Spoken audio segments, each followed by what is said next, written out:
রাজনীতির ময়দানে আসা নতুন দলের হাল ধরতে অন্তর্বর্তী সরকারের তথ্য উপদেষ্টার পদ ছেড়ে জনতার কাতারে নেমে এসেছেন জুলাই বিপ্লবের অন্যতম নেতা নাহিদ ইসলাম।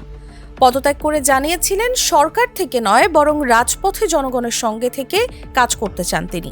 একটি রাজনৈতিক শক্তির উত্থানের জন্য আমার রাজপথে থাকা প্রয়োজন। এদিকে তার এমন পদক্ষেপের পর সামাজিক যোগাযোগ মাধ্যমে যেমন প্রশংসা কুড়িয়েছেন তেমনি আবার তার ব্যাংক হিসাব নিয়ে অনেকে অনেক মন্তব্য করেন। এবার সামাজিক যোগাযোগ মাধ্যমে নিজের ব্যাংকের হিসাব দিলেন সাবেক এই উপদেষ্টা।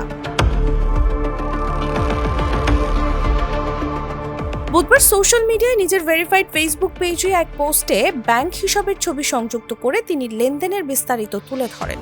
উপদেষ্টা পদে যোগদানের আগে তার কোনো ব্যাংক অ্যাকাউন্ট ছিল না উল্লেখ করে নাহিদ পোস্টে লেখেন, ২১ আগস্ট উপদেষ্টা পদে দায়িত্ব পালনের জন্য সম্মানী গ্রহণের লক্ষ্যে সরকারিভাবে সোনালী ব্যাংকে একটি ব্যাংক অ্যাকাউন্ট খোলেন।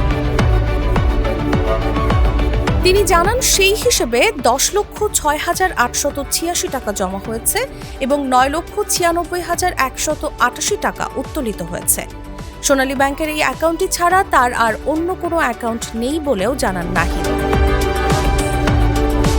উপদেষ্টা হিসেবে দায়িত্ব পালনের সময় তার পরিবারের কোনো সদস্যের নামে বাংলাদেশের কোথাও জমি বা ফ্ল্যাট নেই কিংবা পরিবার কর্তৃক ক্রয় করা হয়নি জানিয়ে সাবেক তথ্য উপদেষ্টা জানান, তার ব্যক্তিগত কর্মকর্তা সহ সংশ্লিষ্ট যে কারো সম্পদের স্বচ্ছ হিসাব রয়েছে, প্রয়োজনে উন্মুক্ত করা হবে। তার একান্ত সচিবের ব্যাংকে ৩৬,০২৮ টাকা রয়েছে এবং তিনি বা তার পরিবার বাংলাদেশের কোথাও কোনো সম্পত্তি ক্রয় করেননি বলেও উল্লেখ করেন নাহিদ।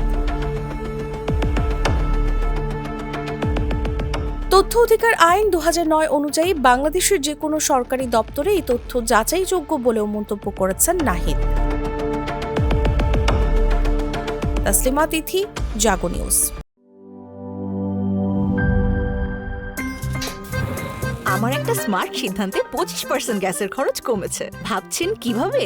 সাধারণ গ্যাস স্টোভ বদলে আমি এনেছি আরএফএল গ্যাস স্টোভ। এর সাইন্টিফিক নজল ও ব্রাস বার্নার ক্যাপ সমানভাবে তাপ ছড়িয়ে রান্না করে দ্রুত, তাই গ্যাসও বাঁচায় 25%, টাকাও বাঁচে 25%। আরএফএল গ্যাস স্টোভ নিরাপদ ও গ্যাস সাশ্রয়ী।